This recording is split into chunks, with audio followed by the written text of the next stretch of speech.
नमस्कार मित्रांनो, आता आम्ही निघालो होतो त्र्यंबकेश्वर बाय रोड ट्रिप. आम्ही थांबलो होतो मालेगाव चौपाटीला नाश्ता करायला. फेमस हॉटेल आहे इथं. तिथून पुढे निघालो आम्ही. आम्हाला रोडावर भेटली एक मारुती चिमणी. ती अगदी चिमणीसारखी दिसत होती. MH12 पासिंग नंबर होती ती. पुढे जाता तांदूळच्या पहिले आधीचा जो घाटातला जो नजारा होता तो बघा किती छान दिसतोय.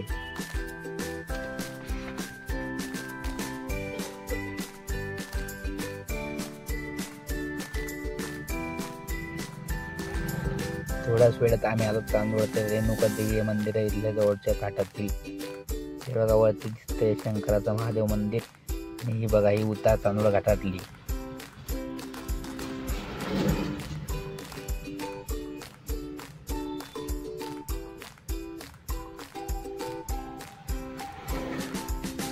थोड्याच वेळात आम्ही पोहोचलो आहे चांदोळच्या टोल नाक्यावर.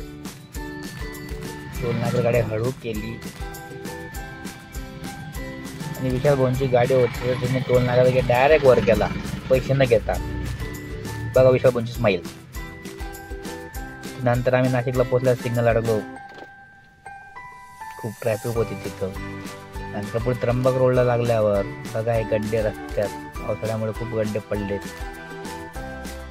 फायनली आम्ही त्र्यंबकला संध्याकाळी 4:30 वाजता पोहोचलो.